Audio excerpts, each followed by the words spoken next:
আপোনালোকৰ মাজলৈ আহি ভগৱন্তৰ চৰণত সেৱা জনাই নিজকে বৰ সৌভাগ্যৱান যেন অনুভৱ কৰিছোঁ। আপোনালোকৰ মাজলৈ আহি জনম সাৰ্থক হোৱা যেন অনুভৱ হৈছে। আপোনালোক সকলোৱে আমি নামঘৰীয়াৰ দেৱৰ পৰা সকলো কথা জানিবলৈ পাইছোঁ। আপোনালোকে খুব সুন্দৰভাৱে ইয়াত এই ভাদ মাহত যিধৰণে নাম আগবঢ়াইছে, কীৰ্তন যিধৰণে আগবঢ়াইছে, সঁচাকৈ আমি শুনিয়েই খুব ভাল লাগিছে। আপোনালোকে ইমান সুন্দৰ এক পৰিৱেশ গঢ়ি তোলাইছে, য'ত গুৰুজনাৰ আদৰ্শৰে ভগৱন্তৰ নাম শ্ৰৱণ কীৰ্তনে ভাদ মাহৰ পবিত্ৰ দিনত কৰিছে। সঁচাকৈ আপোনালোক সকলোৰে ওপৰত ভগৱন্তৰ কৃপা থাকক, ভগৱন্তই আপোনালোকক আশীৰ্বাদ কৰক, আপোনালোক সকলোৱে মংগল। আপোনালোকৰ এই পুণ্য কৰ্মৰ জৰিয়তে আপোনালোকৰ মংগলৰ লগতে আপোনালোক পৰিয়ালবৰ্গৰ সমস্তৰে যাতে জীৱন জীপাল হৈ উঠে, তাৰে কামনা কৰি আমি ভগৱন্তৰ চৰণত সেৱা কৰিছোঁ। আমাৰ ঘৰত আই মাতৃসকলে যেতিয়া নামত অংশগ্ৰহণ কৰে, ভগৱন্তৰ নাম শ্ৰৱণ কীৰ্তন কৰে, ভগৱন্তক আৰাধনা কৰে, সেই পুণ্যফল আমাৰ গোটেই ঘৰখনৰ প্ৰত্যেকজন ব্যক্তিৰ লগতে সেই পুণ্যফল সংযোগ হয়।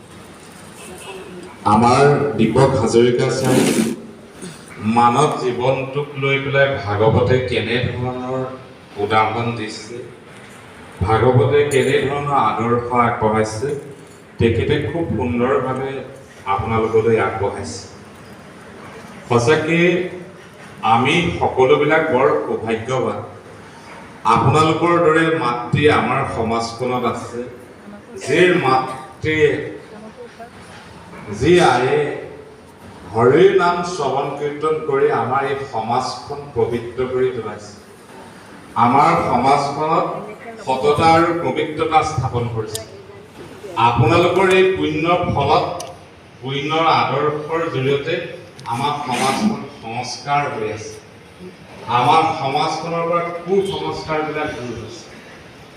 সৃষ্টিকালৰ পৰাই আই মাতৃসকলৰ বৰ ভূমিকা আছে ধৰ্মৰ প্ৰতিষ্ঠা কৰাৰ ক্ষেত্ৰত। আপোনালোকে এই যি ধৰ্মৰ প্ৰতিষ্ঠা কৰাৰ যি আন্দোলনত এই এমাহ যোৱা যি প্ৰয়াস, এই প্ৰয়াস সঁচাকৈ বৰ আদৰণীয়। আপোনালোকে যি ধৰণৰ নাম শ্ৰৱণ কীৰ্তন কৰিছে আমি অনুভৱ কৰিছোঁ। এতিয়া আমাৰ অসমৰ প্ৰত্যেকগৰাকী আই মাতৃয়ে নিজৰ ঘৰত ঈশ্বৰক প্ৰাৰ্থনা কৰাৰ সময়ত নাম গোৱাৰ উপৰিও প্ৰত্যেকটো ক্ষণতে মুখত নাম আছে। এই ভাদ মাহত প্ৰত্যেকগৰাকী আয়ে পিছদিনাখন গৈ নামঘৰত কি ভাগ নাম গাম, আগদিনাখনেই তেওঁলোকে অনুশীলন কৰি আছে। ৰাতিপুৱাৰ পৰা নামঘৰলৈ অহালৈকে কেইবাৰো অনুশীলন কৰি আছে। এয়াই হৈছে পবিত্ৰতাৰ পুণ্যতাৰ মূল লক্ষ্য। যেতিয়া এগৰাকীৰ মাতৃয়ে প্ৰত্যেকটো ক্ষণতে ঈশ্বৰৰ নাম ল'ব, তেতিয়া সেই ঘৰখনত পবিত্ৰতা স্থাপন কৰে। সেই ঘৰখনৰ যিবিলাক অপশক্তি থাকে, সেই অপশক্তিবিলাক দূৰ হয়। মানুহৰ মন প্ৰাণবিলাক পবিত্ৰতাই ক্ৰিয়া কৰে। মানুহ পুণ্যৰ চিন্তা চৰ্চাৰ লগত জড়িত হ'বলৈ সৌভাগ্য মিলে। আপোনালোকে জানে, মাতৃয়ে ভগৱন্তক চুমন কৰাৰ কাৰণেই, মাতৃয়ে ভগৱন্তক আৰাধনা কৰাৰ কাৰণেই, মাতৃয়ে ভগৱন্তক পূজা কৰাৰ কাৰণেই প্ৰহ্লাদৰ দৰে সন্তান জন্ম দিলে। মাতৃয়ে যদি ভগৱন্তক চুমন নকৰিলেহেঁতেন, মাতৃয়ে যদি ভগৱন্তৰ নাম নল'লেহেঁতেন, তেতিয়াহ'লে প্ৰহ্লাদ কেতিয়াও নহ'লেহেঁতেন। মাতৃয়ে যেতিয়া ঈশ্বৰৰ নাম লয়, সেই নামে কিন্তু স্বামীৰ হওক, সন্তানৰ হওক, সুজ্ঞান সুবুদ্ধি অধিকাৰী কৰে। এগৰাকীৰ পত্নীয়ে যেতিয়া নেকি ঈশ্বৰৰ নাম ল'ব, ঈশ্বৰৰ নাম যেতিয়া প্ৰত্যেকটো মুহূৰ্ততে হৃদয়ত স্থান দিব, তেতিয়াহ'লে সেই স্বামীৰ যিমান বাধা বিঘিনি থাকে, ৰোগ ব্যাধি থাকে, মাৰি মৰক থাকে, সমস্ত দূৰ কৰিব পাৰে পত্নীগৰাকীৰ মুখত যদি হৰি নাম থাকে। ঠিক এগৰাকীৰ মাতৃয়ে যদি নিজৰ সন্তান বিপথে যায়, নিজৰ সন্তানক যদি সৎ সন্তানৰ অধিকাৰী কৰিব বিচাৰে, প্ৰহ্লাদৰ দৰে পবিত্ৰ যদি কৃষ্ণৰ সেৱক এজন, ভগৱন্তৰ সেৱক এজন জন্ম দিব বিচাৰে, ভগৱন্তৰ সেৱক এজন হিচাপে গঢ়িব বিচাৰে, তেতিয়া অইন একো কৰিব নালাগে, কৃষ্ণ নাম ল'লেই। কৃষ্ণ নামৰ জৰিয়তে সঁচাকৈ আমাৰ সমাজখনত পবিত্ৰতা। আজিকালি বহুত মানুহে ভগৱন্তৰ নাম ল'বলৈ পাহৰি। আপোনালোকৰ নিশ্চয় মনত আছে, আপোনালোকৰ যেতিয়া মাতৃয়ে এটা সময়ত অন্ন বনাইছিলে, ভগৱন্তই এফাকি ঘোষা গাই লৈছিলে। বটুৱাত চাউল দিয়া আগমুহূৰ্তত ভগৱন্তৰ নাম লৈ পেলাই গুৰু ভকত নামদেৱ নামৰ আৰু দেৱৰ নামত 4 মুঠি চাউল আগবঢ়াইছিলে। আজি সমাজত তেনেধৰণৰ সংস্কৃতিবিলাক নাইকিয়া হৈ গ'ল। যেতিয়া গুৰুদেৱ নাম ভকতৰ নামত যেতিয়া আগতে চাউল আগবঢ়াইছিলে, সেই চাউল খাই পেলাই ল'ৰা ছোৱালী জ্ঞান বুদ্ধি বৃদ্ধি পাইছিলে, মানুহৰ ৰোগ ব্যাধি কমি গৈছিলে। এতিয়া চাওকচোন, সৰু সৰু ল'ৰা ছোৱালীবিলাকৰ চুগাৰ প্ৰেছাৰ পৰা কিমান বেমাৰ হ'বলৈ লাগিল। কিমান আজিকালি সৰু সৰু ল'ৰা ছোৱালীয়ে মাক দেউতাকক গালি পাৰিবলৈ লৈছে, খং কৰিবলৈ লৈছে, বেয়া কথা ক'বলৈ লৈছে। আমি যেতিয়া নেকি ভগৱন্তৰ নামত অন্ন ৰান্ধিম, ভগৱন্তৰ নামত যেতিয়া নেকি অন্ন আগবঢ়াম, তেতিয়া সেই অন্ন খালে মানুহৰ মানসিকভাৱে উন্নতি হয়, শাৰীৰিকভাৱে উন্নতি হয়, আধ্যাত্মিকভাৱে উন্নতি হয়। আপোনালোকে এই নামৰ যি আন্দোলনৰ লগত আপোনালোক জড়িত হৈছে, নামৰ যি সংস্কৃতিৰ লগত আপোনালোক জড়িত হৈছে, সঁচাকৈ ইয়াৰ জৰিয়তে আহিবলগীয়া দিনসমূহত আমাৰ ল'ৰা ছোৱালীবিলাকৰ মাজত পবিত্ৰতা আহিব। আমাৰ ল'ৰা ছোৱালীবিলাক আধ্যাত্মিকভাৱে গঢ় হ'ব। আমাৰ ল'ৰা ছোৱালীবিলাক ঈশ্বৰ, পিতৃ মাতৃ আৰু গুৰুক বুজি পাব। এই সংস্কাৰ, এই আদৰ্শক আপোনালোক আৰু আগবাঢ়ি যাওক। আপোনালোকে মাথো নামঘৰত যি ধৰণৰ আধ্যাত্মিক চিন্তাবিলাক হয়, আধ্যাত্মিক বাৰ্তালাপ হয়, যি ধৰণে আমি ভগৱন্তৰ কথা শ্ৰৱণ কীৰ্তন কৰোঁ, এই শ্ৰৱণ কীৰ্তনৰ লগত আপোনালোকৰ ল'ৰা ছোৱালীক আপোনালোকে জনাব। আপোনালোকৰ ল'ৰা ছোৱালীয়ে ঈশ্বৰৰ কথা জানিব লাগিব।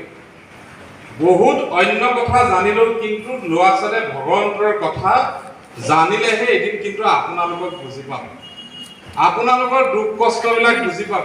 সেই ল'ৰা ছোৱালীক ডাঙৰ দীঘল কৰিবলৈ যাওঁতে আপোনালোকে কিমান কষ্ট কৰিছে, কিমান নিশা আপোনালোকে নোখোৱাকৈ পাৰ কৰাইছে, কিমান নিশা আপোনালোকৰ ল'ৰা ছোৱালী বেমাৰ হওঁতে আপোনালোকে বুকুত থৈ লৈ পেলাই উজাগৰে পাৰ কৰাইছে, সেই উপলব্ধিবিলাক আজি ল'ৰা ছোৱালীৰ মাজত নাইকিয়া হৈ পৰিছে অলপ ডাঙৰ হোৱাৰ লগত।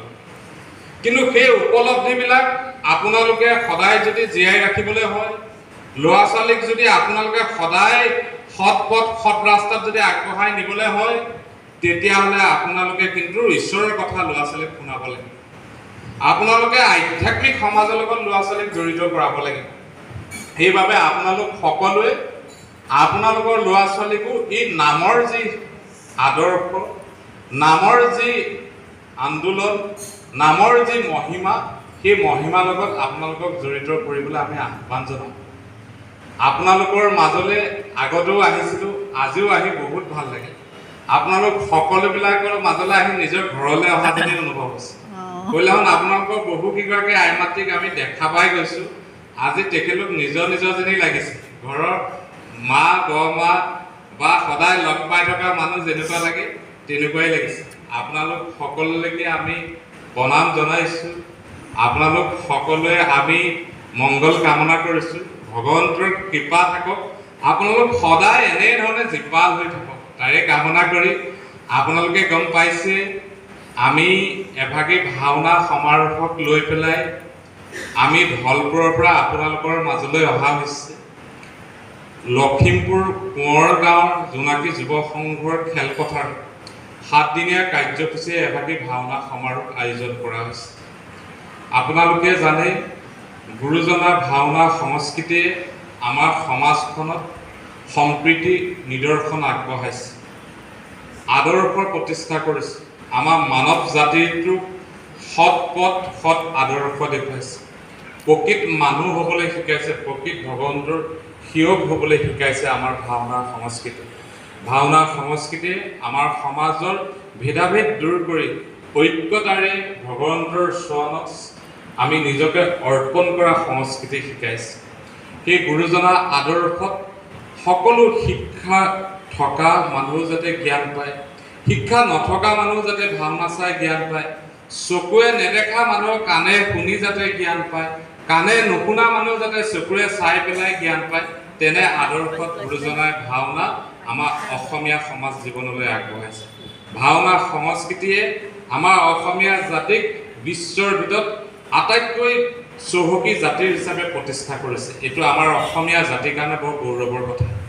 কিন্তু বৰ্তমান দুৰ্ভাগ্য, আমি আমাৰ সমাজত এতিয়া ভাওনা এখন কৰোঁ বুলি ক'লে আমাৰ নিজৰ গাঁৱৰ মানুহৰ জৰিয়তে আমি ভাওনা কৰিব নোৱাৰোঁ। আমি এতিয়া ভাওনা কিনি আনিব লগাত পৰে। কিনি আনি লৈ পেলাইও আমি গুৰুজনাৰ যি নিয়ম নীতি সেই আৰ্হিত আমি কৰিব নোৱাৰা হৈ পৰিছোঁ। এনে পৰিস্থিতিত যাতে আমাৰ ভাওনা সংস্কৃতিৰ লগত নতুন প্ৰজন্ম সংযোগ হয়, যি আদৰ্শই যাতে গুৰুজনাই ভাওনা আমাৰ সমাজ জীৱনলৈ আগবঢ়াইছিলে, সেই আদৰ্শ যাতে কেতিয়াও বিলুপ্ত নহয় তাৰ ওপৰত লক্ষ্য ৰাখি ভাওনা সমাৰোহ আয়োজন কৰা হৈছে। গুৰুজনাৰ সম্পূৰ্ণ নীতি নিয়ম, গুৰুজনাৰ আদৰ্শত গীত মাত সকলোবিলাক যাতে এই ভাওনা সমাৰোহত সংযোগ কৰিব পৰা যায়, সেই লক্ষ্যৰে ভাওনা সমাৰোহভাগী কৰা হৈছে। এই ভাওনা সমাৰোহভাগীত 7 দিনেই নিশা ভাওনা হ'ব। সেই ভাওনা সমাৰোহ 7 দিনীয়া কাৰ্যসূচীত দিনত আমাৰ 10,000 আই মাতৃৰ জৰিয়তে দিহানামৰ ব্যৱস্থা কৰা হৈছে। দিহানাম 10,000 আই মাতৃৰ জৰিয়তে আমি কৰা হৈছে। তাত যুৱতীসকলেও অংশগ্ৰহণ কৰিব। আপোনালোকক আমি জনাইছোঁ, এই সমাজখনত পবিত্ৰতা, শান্তি, সম্প্ৰীতি, আদৰ্শ আৰু নিকা ভাৱমূৰ্তি জীয়াই ৰখাৰ ক্ষেত্ৰত সৃষ্টিকালৰ পৰাই আই মাতৃসকলে গুৰুত্বপূৰ্ণ ভূমিকা লৈ সন্মুখৰ পৰা নেতৃত্ব দি আছে। সেয়েহে আমি হৈছোঁ মহাপুৰুষ মাধৱদেৱ আবিৰ্ভাৱ ধৰা জিলাৰ ব্যক্তি। আমি সকলো মহাপুৰুষ মাধৱদেৱৰ শিষ্য। আমি সকলো মহাপুৰুষজনৰ আমাৰ জিলাখনত আবিৰ্ভাৱ হোৱা পুণ্যফল আমাৰ সকলোৰ লগত জড়িত হৈ আছে। সেয়েহে আমি এই লখিমপুৰ নগৰৰ পৰাই এনে এক আদৰ্শ, এনে এক সম্প্ৰীতি, এনে এক মধুৰ বাৰ্তাৰে এক আন্দোলন কৰোঁ, যি আন্দোলনৰ ফলত গুৰুজনাৰ সংস্কৃতি, গুৰুজনাৰ আদৰ্শ যাতে আমাৰ সমাজত চিৰদিনৰ কাৰণে